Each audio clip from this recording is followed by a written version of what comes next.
Now, let us look at what is the scope and reach of global business or e-business.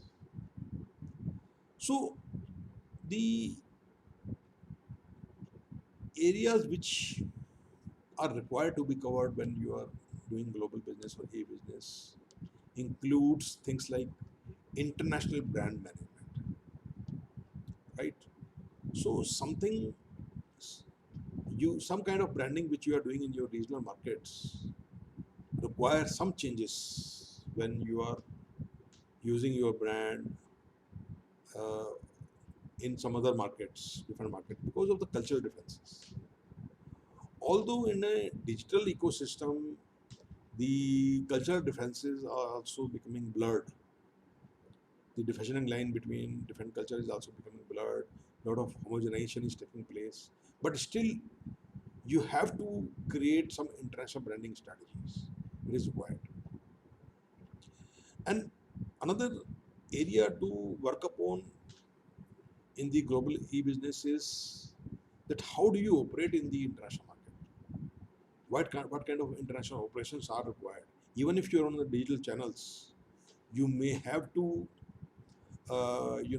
understand the international supply chains, international distribution chains. How do you operate in the international market? There, there are certain things like local laws of different markets which are very different in nature. And how do you operate in your own country? In your own country, when you are operating in the international market, you are selling some products which are suitable for the international market. How do you tweak those products? How do you operate in your own market? How do you do that product management? And how do you produce those goods or services within your country? These are all part of international operations. How do you manage people? That becomes your international human resource management. That is another area. So you're dealing with your own people, your own country people. You're dealing with people in other countries. They they learn and respond in different ways because of different cultures. So how do you deal with them? It is all part of international human resource management. Then another area to consider when you are doing global business or e-business is the management of digital channels. Very important on a global scale. So there are a lot of complexities involved which this course will try to address, which you need to understand that how do you manage your digital channels locally as well as globally. What are the differences? What are the understanding required to run your digital channels both in terms of technical and non-technical? So these are very important areas and part of global business. Very importantly, you have to consider the international financial management, the movement of money for your goods and services from different countries to your own country. And if you need to generate some kind of funding for your business, both locally and internationally, it is all part of international financial management. How do you manage your business model to cover the interest of the people who are working overseas or from overseas for your goods and services? So how do you cover their financial needs? How do you manage that part? Is all covered under international financial management. Then, of course, I already mentioned you, which was also part of the international operation, is the overseas supply chain management. So, when we say overseas supply chain management, uh, how do you manage the distribution of your goods while reducing the cost of distribution, the cost of transportation? So, how do you manage with the companies which provide you these transportation and logistics support? So who are the companies, which are the companies, how to choose these companies? These are very important areas which is part of the global businesses or global e-businesses.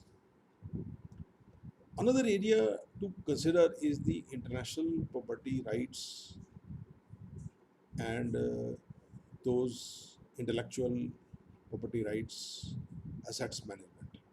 Your own intellectual property rights as well as the intellectual property rights of all the stakeholders and your partners, and are you infringing upon the intellectual property rights of the other people while producing your goods and services?